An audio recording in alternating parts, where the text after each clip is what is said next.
मनुष्य के सारे संबंधों का आधार है अपेक्षा। पति कैसा हो जो मेरा जीवन सुख और सुविधा से भर दे। पत्नी कैसी हो जो सदैव मेरे प्रति समर्पित रहे। संतान कैसी हो जो मेरी सेवा करे, मेरा आदेश माने।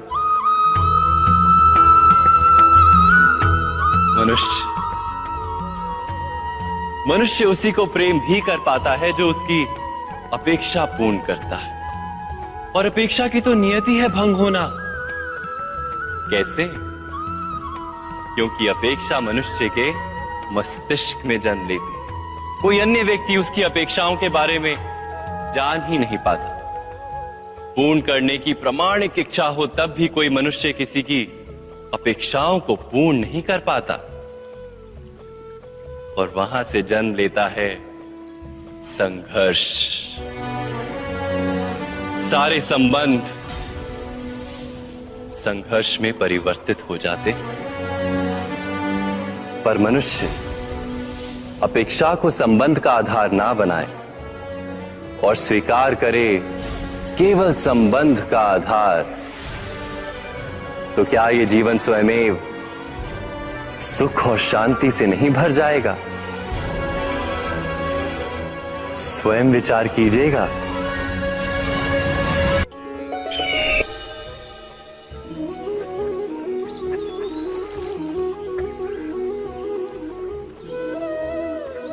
समय के आरंभ से ही मनुष्य को एक प्रश्न सदा पीड़ा देता है कि वो अपने संबंधों में अधिकतम सुख और कम से कम दुख किस प्रकार प्राप्त कर सकता है।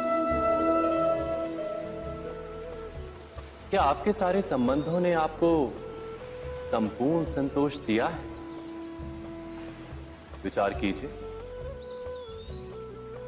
हमारा जीवन संबंधों पर आधारित है। हमारी सुरक्षा संबंधों पर आधारित है। इसी कारण हमारे जीवन के सारे सुखों का आधार भी संबंध है। किंतु फिर भी हमें संबंधों में ही अधिकतर दुख क्यों प्राप्त होते हैं? सदा ही संघर्ष भी संबंधों से ही उत्पन्न क्यों हो जाते हैं? कभी विचार किया है? जब कोई व्यक्ति किसी अन्य व्यक्ति के विचार अथवा कार्य को स्वीकार नहीं करता, उसमें परिवर्तन करने का प्रयत्न करता है, तो संघर्ष जन्म लेता है। अर्थात जितना अधिक अस्वीकार उतना ही अधिक संघर्ष, और जितना अधिक स्वीकार उतना ही अधिक सुख। क्या ये वास्तविकता नहीं? यदि मनुष्य स्वयं अपनी अपेक्षाओं पर अंकुश रखे, अपने विचारों को परखे, किसी अन्य व्यक्ति में परिवर्तन करने का प्रयत्न ना कर स्वयं अपने भीतर परिवर्तन करने का प्रयास करे, तो क्या संबंधों में संतोष प्राप्त करना इतना कठिन? अर्थात क्या स्वीकार ही संबंध का वास्तविक अर्थ नहीं? स्वयं विचार कीजिए।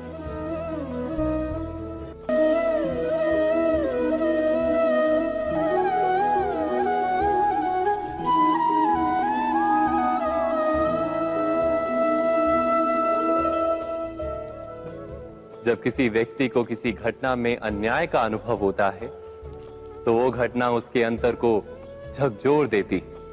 समस्त जगत उसे अपना शत्रु प्रतीत होता है।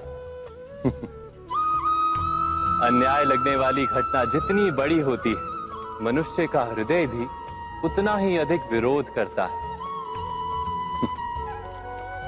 उस घटना के उत्तर में वो न्याय मांगता है, और ये योग्य भी है। वास्तव में समाज में किसी भी प्रकार का अन्याय व्यक्ति की आस्था और विश्वास का नाश है। किंतु ये न्याय क्या है? न्याय का अर्थ क्या है? अन्याय करने वाले को अपने कार्य पर पश्चाताप हो, और अन्याय भुगतने वाले के मन में फिर से विश्वास जगे समाज के प्रति। इतना ही अर्थ है ना न्याय का। किंतु जिसके हृदय में धर्म नहीं होता, वो न्याय को छोड़कर बैर और प्रतिशोध को अपनाता है। हिंसा के बदले प्रतिहिंसा की भावना लेकर चलता है।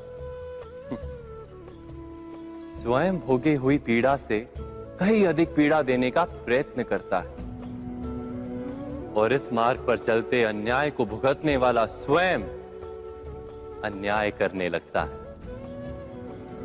शीघ्र ही वो अपराधी बन जाता है, अर्थात न्याय और प्रतिशोध के बीच बहुत कम अंतर होता है और इसी अंतर का नाम है धर्म। क्या ये सत्य नहीं? स्वयं विचार कीजिए। दो व्यक्ति जब निकट आते हैं तो एक दूसरे के लिए सीमाएं और मर्यादाएं निर्मित करने का प्रयत्न अवश्य करते हैं। हम यदि सारे संबंधों पर विचार करें तो देखेंगे कि इन सारे संबंधों का आधार यही सीमाएं हैं जो हम दूसरों के लिए निर्मित करते हैं। और यदि अनजाने में भी कोई अन्य व्यक्ति इन सीमाओं को तोड़ता है तो उसी क्षण हमारा हृदय क्रोध से भर जाता है। इन सीमाओं का वास्तविक रूप क्या है? क्या हमने कभी विचार किया? सीमाओं के द्वारा हम दूसरे व्यक्ति को निर्णय करने की अनुमति नहीं देते, अपना निर्णय उस व्यक्ति पर थोपते, अर्थात किसी की स्वतंत्रता का अस्वीकार करते हैं। और जब स्वतंत्रता का अस्वीकार किया जाता है तो उसका हृदय दुख से भर जाता है और जब वो सीमाओं को तोड़ता है तो हमारा हृदय क्रोध से भर जाता है। क्या ऐसा नहीं होता?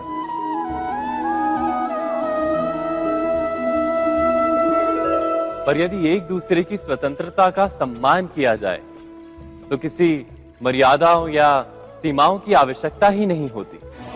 अर्थात जिस प्रकार स्वीकार किसी संबंध का देह है, क्या वैसे ही स्वतंत्रता किसी संबंध की आत्मा नहीं? स्वयं विचार कीजिए।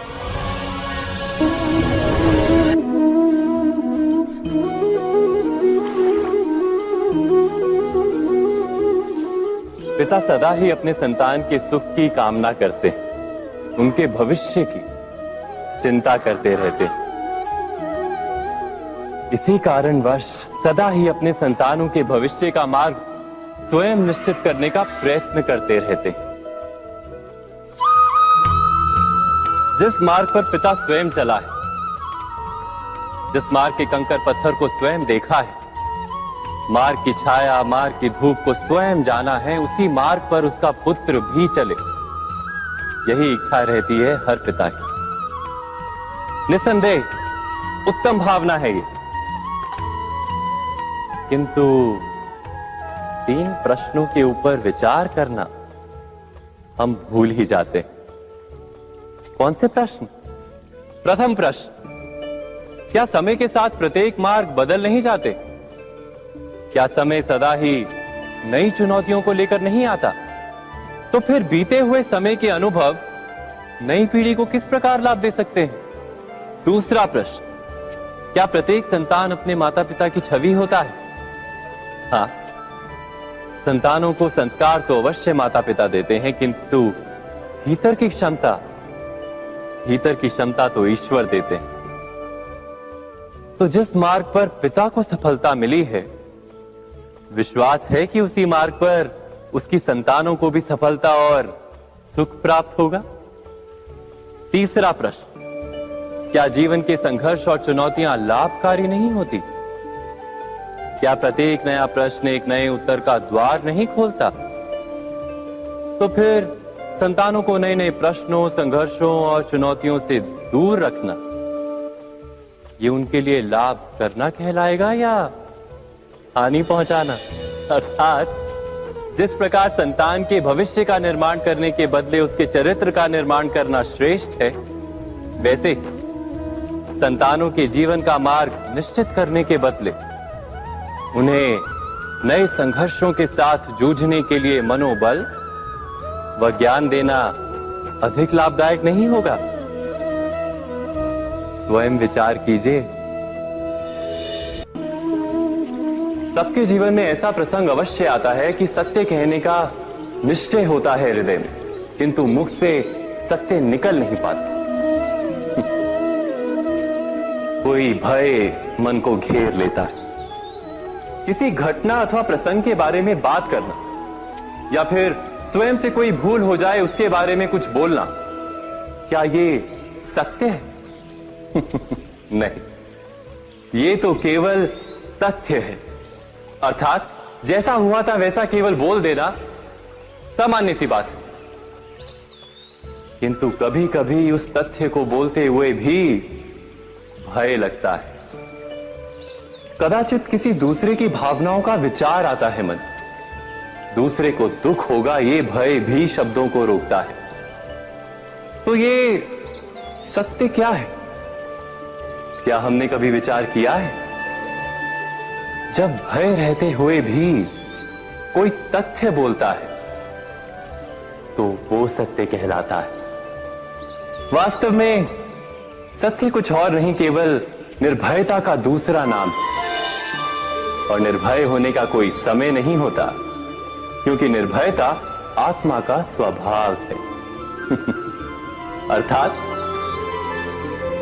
क्या प्रत्येक क्षण सत्य बोलने का क्षण नहीं होता?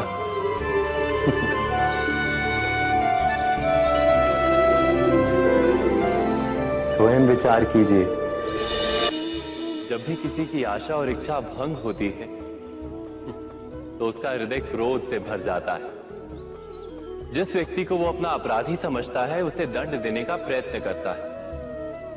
पर क्या हमारी इच्छा या आशा का भंग होना क्या सदा ही किसी का अपराध होता है? इच्छाओं के अपूर्ण रहने के तो कई कारण हो सकते हैं। कुछ तो संजोग के कारण अधूरी रह जाती हैं और कुछ नियति के कारण। और कभी कभी इच्छाओं का स्वरूप ही ऐसा होता है कि वो पूर्ण नहीं हो पाती। बिना परिस्थिति पर विचार किए किसी को अपराधी मान लेना न्याय नहीं, प्रतिशोध है। न्याय का आधार तो दया है, करुणा है, और प्रतिशोध का आधार क्रोध, अहंकार। अर्थात हृदय में करुणा धारण किए बिना किसी के अपराध के विषय में विचार करना, किसी को दंड देना, क्या अपने आप में ही अन्याय नहीं? स्वयं विचार कीजिए।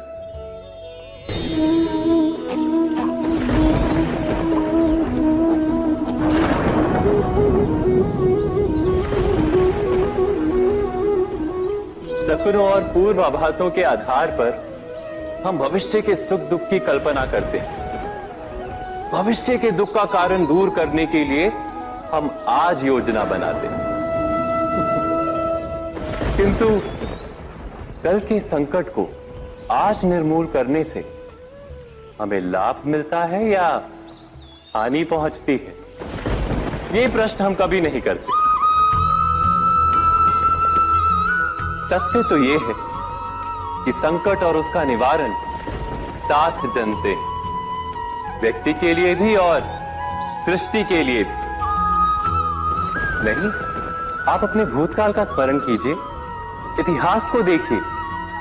आप तुरंत ही ये जान पाएंगे कि जब जब संकट आता है तब तब उसका निवारण करने वाली शक्ति भी जन्म लेती है।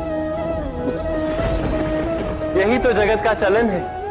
वस्तुतः संकट ही शक्ति के जन्म का कारण है। प्रत्येक व्यक्ति जब संकट से निकलता है तो एक पद आगे बढ़ा होता है, अधिक चमकता है, आत्मविश्वास से अधिक भरा होता है, न केवल अपने लिए अपितु विश्व के लिए भी। क्या ये सत्य नहीं? वास्तव में संकट का जन्म है एक अवसर का जन्म, अपने आप को बदलने का, अपने विचारों को ऊंचाई पर करने का अवसर, अपनी आत्मा को बलवान और ज्ञान मंडित बनाने का। जो ये कर पाता है उसे कोई संकट नहीं होता, किंतु जो ये नहीं कर पाता वो तो स्वयं एक संकट है विश्व के लिए। विचार कीजिए।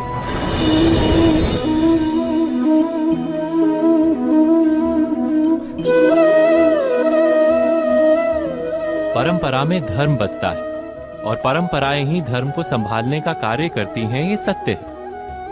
पर क्या केवल परंपरा ही धर्म है? विचार कीजिए। सत्य तो यह है कि जिस प्रकार पाषाण में शिल्प होता है, उसी प्रकार परंपरा में धर्म होता है। इस पत्थर में शिल्प है, ये पत्थर शिल्प नहीं। शिल्प को उजागर करने के लिए उसे तोड़ना पड़ता है, अनावश्यक भागों को दूर करना पड़ता है। ठीक उसी प्रकार परंपराओं में धर्म ढूंढना पड़ता है। जिस प्रकार इंद्र पूजा की परंपरा को तोड़कर गोवर्धन पूजा का धर्म ना ढूंढा जाता, तो यादवों को उनकी मुक्ति का मार्ग नहीं मिल पाता। अर्थात परंपरा को पूर्णता छोड़ देने वाला धर्म से वंचित रह जाता है, और परंपरा का अंध अनुकरण करने वाला भी धर्म को प्राप्त नहीं कर पाता। कहते हैं हंस के पास नीर क्षीर विवेक होता है। दूध में मिले पानी को छोड़कर केवल दूध ही ग्रहण करता है।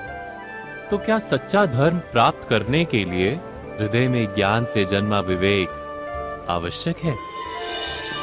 और ऐसे विवेक के बिना जिसे धर्म मान भी लिया जाए, जो वास्तव में धर्म ना भी हो, ऐसा भी तो हो सकता है। स्वयं विचार कीजिएगा।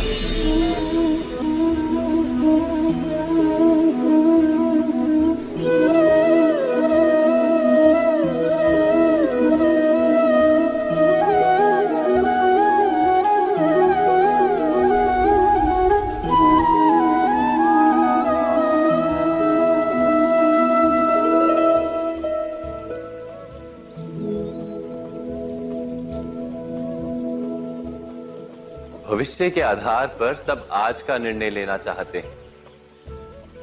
भविष्य में सुख मिले, भविष्य सुरक्षित हो, ऐसे निर्णय आज लेने का प्रयत्न रहता है सबका। आप अपने जीवन को देखिए। क्या आपके अधिकतर निर्णय के पीछे भविष्य का विचार नहीं होता? और हो भी क्यों ना। अपने जीवन को सरल और सुखमय बनाने का प्रयत्न करने का अधिकार सबका है। पर भविष्य तो कोई नहीं जानता, केवल कल्पना ही की जा सकती है। तो जीवन के सारे महत्वपूर्ण निर्णय कल्पनाओं के आधार पर ही करते हैं हम। क्या निर्णय करने का कोई तीसरा मार्ग हो सकता है? विचार कीजिए।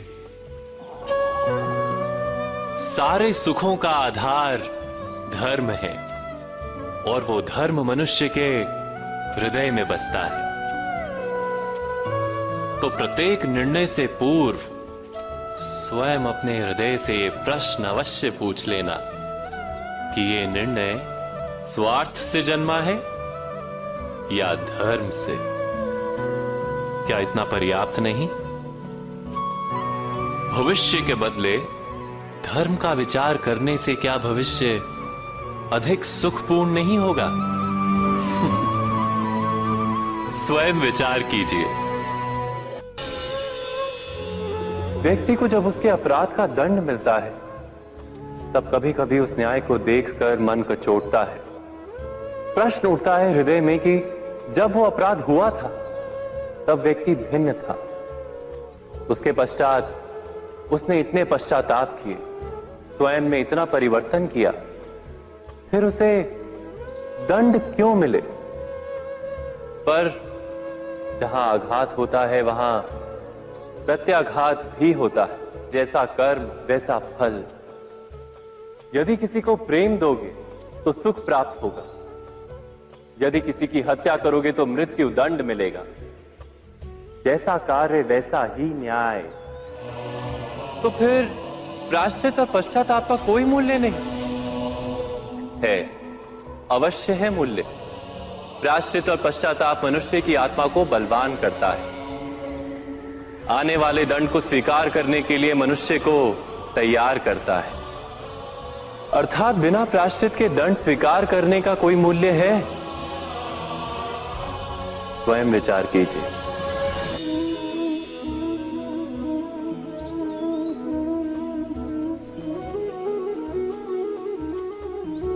जब अपने किसी अच्छे कार्य के उत्तर में दुख प्राप्त होता है अथवा किसी को उसके दुष्ट कार्य में सुख मिलता है, तो मन अवश्य ये विचार करता है कि अच्छा कार्य करने का, धर्म के मार्ग पर चलने का तात्पर्य क्या है। पर दुष्ट आत्मा को क्या प्राप्त होता है ये भी देखिए। दुष्टता करने वाला हृदय सदा चंचल रहता है, अकुलाता रहता है। मन में सदा नए नए संघर्ष उत्पन्न होते हैं। अविश्वास उसे जीवन भर दौड़ाता है। क्या ये सुख? जबकि धर्म पे चलने वाला, अच्छा कार्य करने वाला, सत् चरित्र व्यक्ति का हृदय शांत रहता है। परिस्थितियां उसके जीवन के सुख में बाधा नहीं बनती। समाज में सम्मान और मन में संतोष रहता है सदा। अर्थात अच्छा बर्ताव भविष्य में किसी सुख का मार्ग नहीं। अच्छा बर्ताव स्वयं सुख, अथवा बुरा बर्ताव भविष्य में किसी दुख का मार्ग नहीं। अधर्म उसी क्षण दुख उत्पन्न करता है। धर्म से सुख नहीं, धर्म स्वयं।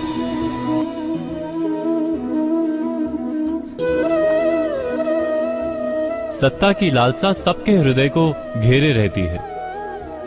प्रत्येक व्यक्ति अपना एक राष्ट्र निर्मित करने का प्रयत्न अवश्य करता है। फिर वो राष्ट्र कुरु राष्ट्र की भांति बहुत बड़ा हो या फिर अपने परिवार तक सीमित हो, वो सत्ता प्राप्त करने का प्रयास अवश्य करता है। किंतु सत्ता का वास्तविक रूप क्या है? क्या हमने कभी विचार किया है? एक मनुष्य जितने अधिक लोगों के जीवन को प्रभावित कर सके, जितने अधिक लोगों के जीवन की स्वतंत्रता पर अंकुश रख सके, उतनी ही अधिक सत्ता का अनुभव करता है वो। सत्ता का वास्तविक रूप ही है अन्य के जीवन पर स्वयं का प्रभाव। किंतु क्या वास्तविक प्रभाव प्रेम, दया, करुणा और धर्म से निर्मित नहीं होता? जब भी मनुष्य कठोरता और अधर्म से सत्ता प्राप्त करने का प्रयत्न करता है, तब वो दूसरों के हृदय में विरोध अथवा विद्रोह को जन्म देता है।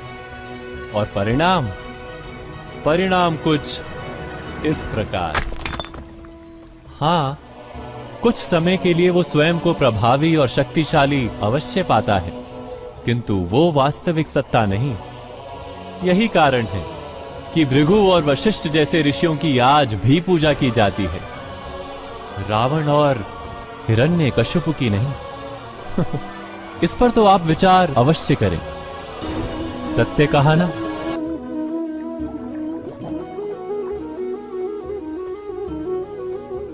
इस संसार में आने वाला प्रत्येक बालक संपूर्णतः संस्कार रहित होता है। उसके अंतर पर ना किसी अच्छे संस्कार के चिन्ह अंकित होते हैं, ना ही बुरे संस्कार के। अर्थात जन्म से बालक में ना कोई गुण होता है और ना ही कोई दोष। तो ये दोष अथवा गुण किस प्रकार प्राप्त होते हैं? क्या हमने कभी विचार किया है?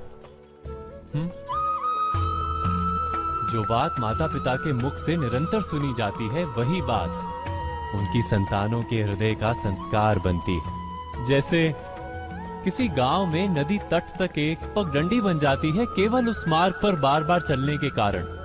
अर्थात माता पिता के हृदय की इच्छाएं उनकी संतानों के हृदय का दोष अथवा गुण बनकर जन्म लेती हैं। क्या ये सत्य नहीं? पर फिर भी जब उनकी संतानों में कोई दोष दिखाई देता है, तो माता पिता आश्चर्य और दुख से भर जाते हैं। माता पिता का हृदय ये प्रश्न करता है कि उनकी संतानों में ये कुसंस्कार आए कहां से? सत्य तो यही है कि माता पिता अपनी संतानों को अनजाने में ही कुसंस्कार के बीज दे देते हैं, जो उनके संतानों की हृदय भूमि पर कुसंस्कार का वृक्ष बनकर उगता है। अर्थात अपनी संतानों को सुसंस्कारी और धर्ममय बनाने की आशा रखने वाले प्रत्येक माता पिता को प्रथम अपने हृदय की इच्छाओं पर अंकुश रखना क्या अनिवार्य नहीं?